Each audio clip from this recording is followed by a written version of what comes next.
agan-agan, kembali lagi di Landstream Studio. Kali ini kita akan melakukan kegiatan pengawasan terhadap kegiatan bauplang ataupun pekerjaan bauplang pada rumah yang ada di salah satu titik di Bona Royal Residence. Bagaimana kelanjutannya? Simak terus video ini sampai akhir.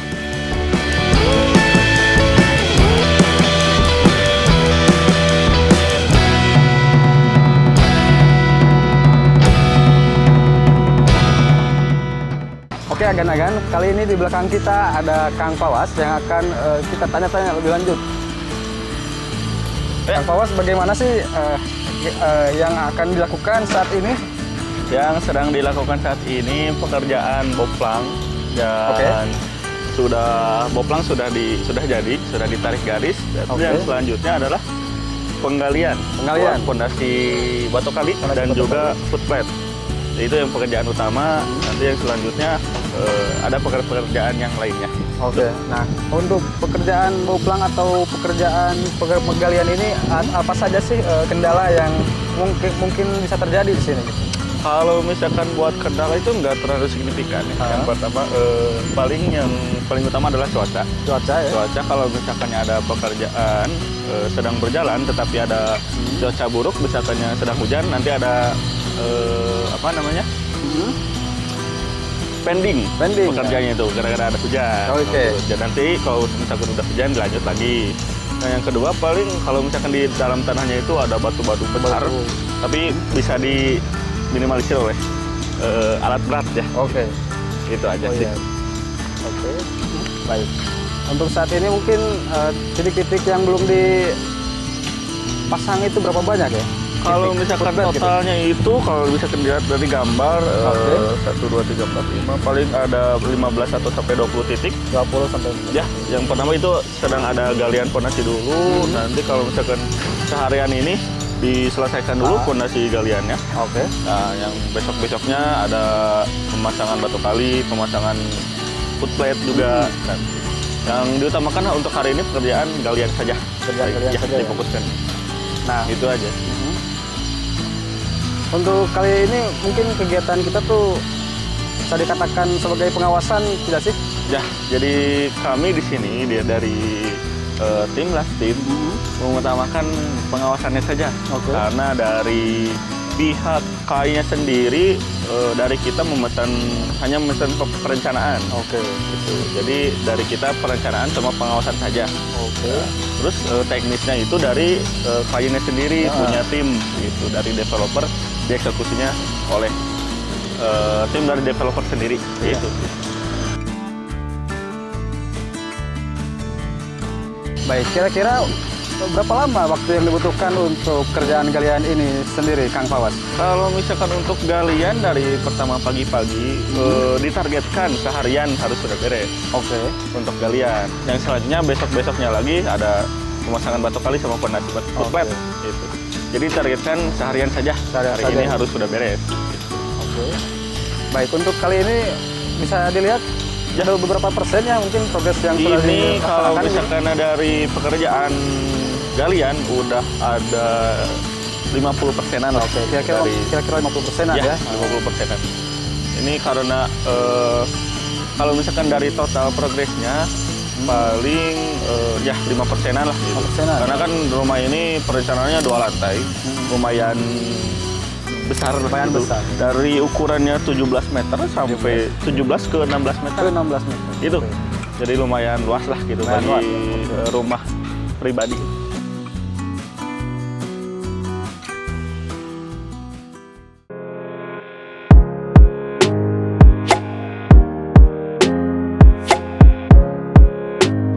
Baik Kang, nah kali ini pekerjaan galian dan bauplang ya.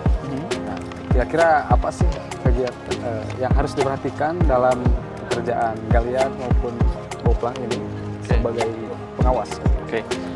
Paling yang pertama kalau misalkan dari pekerjaan bauplang itu sendiri yaitu ngecek ukuran tiap ruangan sama yang harus lebih diperhatikan adalah sikuan. Sikuan ya? Sikuan, betul. Kalau misalkan bauplang itu. Jadi kalau misalkan sebuah bangunan kalau diawali dari boplangnya itu sendiri tidak benar, nanti kalau misalkan sudah naik ke atas bangunannya itu, misalkan nanti kalau misalkan tidak benar, dinding nggak nyiku atau miring, terus keramik nanti harus motong, plafon harus motong. Jadi yang harus diawali itu harus sikuannya harus benar gitu. Awalan ini cukup vital ya dalam Cukup vital dari pembangunan itu sendiri. Ya. Nanti sampai ujung, sampai misalkan 2 lantai, dia sampai atas tuh gak nyiku. Kalau bisa kerja betul dari awal. Ya, jadi kan ada banyak di YouTube atau TikTok yang bangunannya itu miring atau gimana, kan itu dari sikuannya yang belum benar gitu. Dari sikuannya. Nah, jadi begitu agan-agan. Yang perlu diperhatikan sekali dalam pekerjaan bauplang ini maupun galian adalah sikuan ataupun sudut ruangan itu sendiri ya, yang harus benar-benar 90 derajat gitu. Betul. Bagaimana kelanjutannya? Ikuti terus video ini sampai lanjut.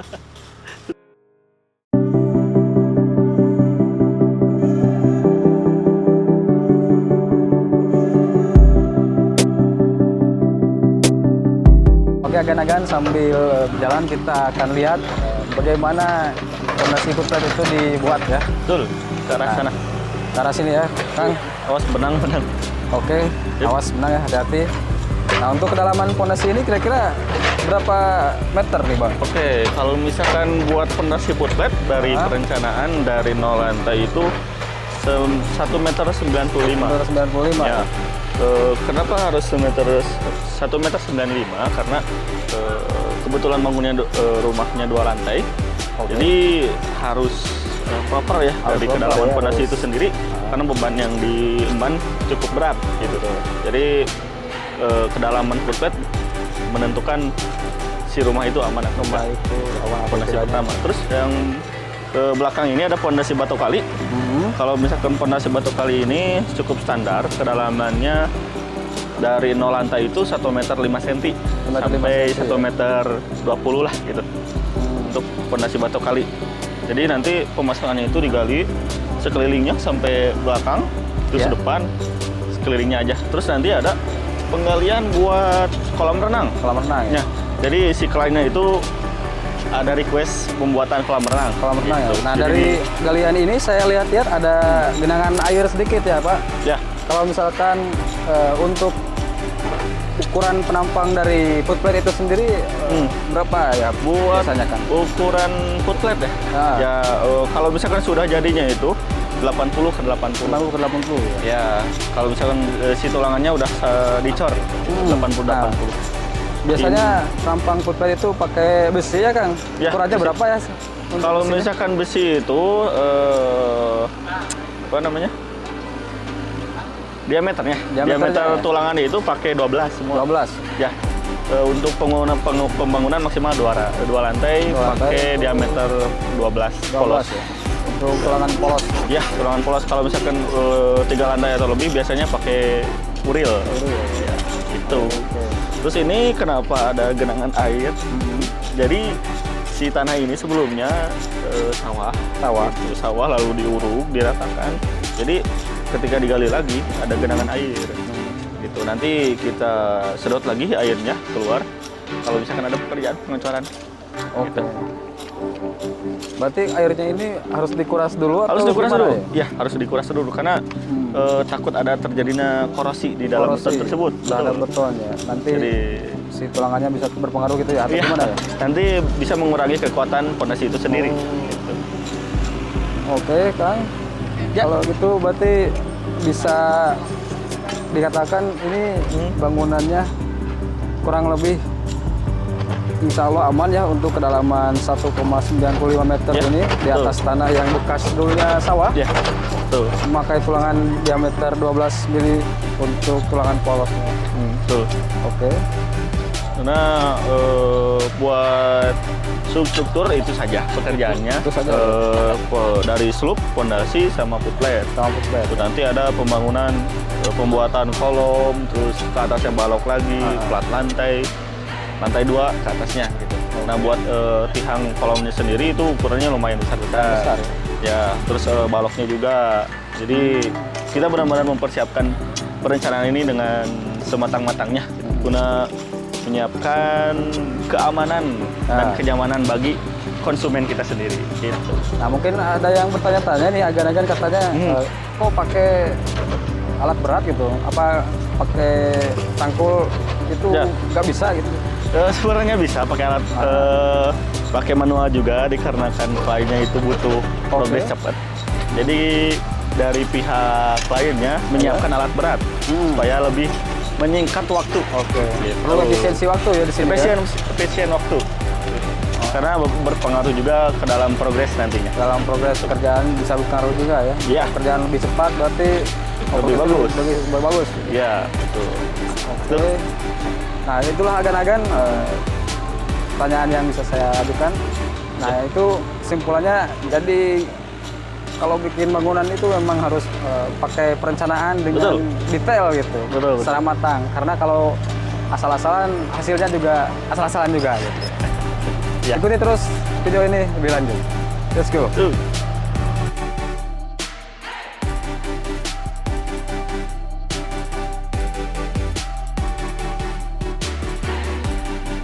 Ya agan-agan sekarang di samping kita ada Pak Yosa ya, yang akan kita tanyain seputar kerjaan yang sedang berlangsung. Oke Pak Yosa, di belakang kita udah ada alat yang bernama ekskavator. Nah, mengapa diperlukan ekskavator ini pada pekerjaan sekarang gitu? Ya, baik. Untuk pekerjaan yang di belakang ini, untuk galian, kita pakai ekskavator karena untuk struktur tanah ini bekas gunung. Jadi banyak batuan pegunungan kayak seperti itu. Kalau kita manual, mungkin untuk durasi proyeknya mungkin lama. Kalau gali manual, makanya kita pakai alat berat mengejar target durasi pekerjaan. Oke. Jadi yang terpenting di sini target durasi pekerjaan bisa tercapai, makanya kita pakai ekskavator. Bagaimana kelanjutan video ini? Ikuti terus perjalanan kita.